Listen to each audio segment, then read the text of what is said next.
जर तसं घरात तुमच्या कोणाच्या घडलं तुम्ही गप्प असणार आहेत का? मी कसं काय गप्प असणार?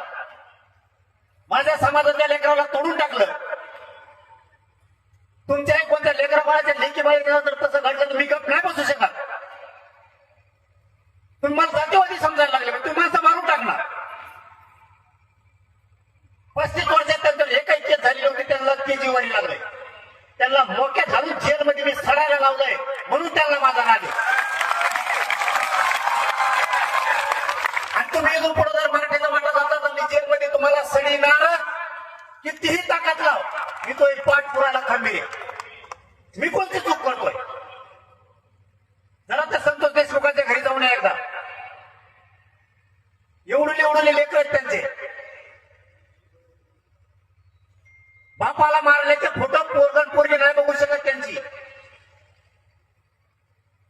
तोंडात गुत्तेपर्यंत मारला हरामखोरांनी त्यांना. कोणती बायको असा मार सहन करील नवऱ्या झाल्याला? कोणतं पोरगण पोरगी करील? सगळं रक्त अंगावरती सांगळलं त्या संतोष देशमुखांच्या. तरी आम्ही बोलायचं नाही. तुम्ही लेकीबाळीची छेड काढणार, आम्ही बोलायचं नाही. वा, कोणता मराठा आहे मग मी असा?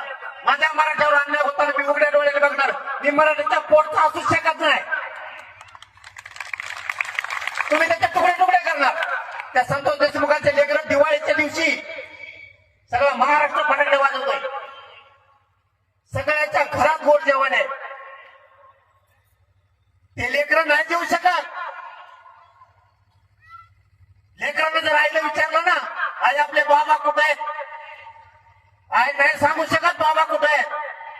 आपल्याला फटाकडे कोणी आणणार आहे का नाही वाजायला? काय आईनं उत्तर द्यायचं त्या लेकराला?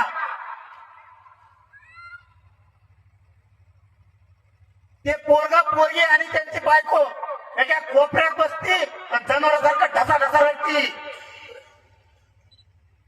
हे हरामखोराला लाजा वाटल्या पाहिजेत. आणि आम्ही खून प्रकरण उचललं, तुम्ही आम्हाला जातीवादी म्हणता. त्या महादेव मुंड्यांचं सुद्धा ते मारून टाकला. अरे मांस नेता का कोणी कोणाचा मांस?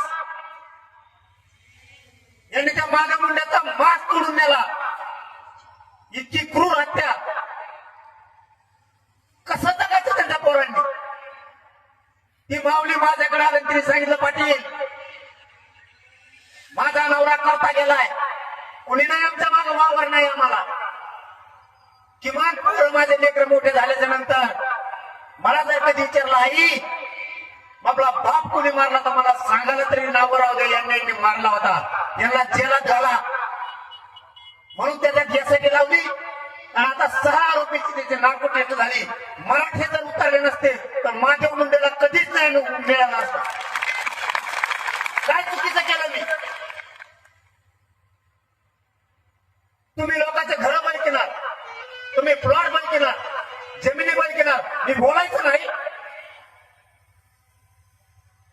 का? त्या बुलढाण्यात आपल्या पुरीला मारलं गेलं, तुमच्या पुरीला मारलं, तुम्ही गप्प असता का? मी त्या लेकीच्या बाजूला बोलायचं नाही. मी जातीवादी.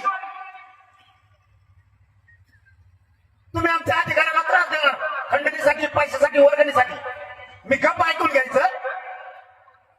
तुम्ही आमच्या उद्योगाला, व्यवसाय व्यापाऱ्यांना तुम्ही खंडने मागायचं, त्याच्या मदतीला जायचं नाही. मी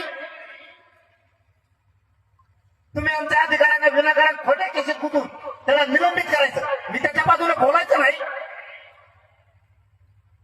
आमच्या आई बापाने याच्यासाठी जन्म दिला आम्हाला, तुमचा अन्याय सहन करायचा फक्त आम्ही. वा, माझ्याकडून नाही होणार. कोणी मराठ्याच्या अंगावर येऊ दे, तो जी खोडात मोडी नाही मी तेव्हा गप्प असता. हे नाही चालणार. आता खूप सहन केलं, बस. मर्यादा संपल्या.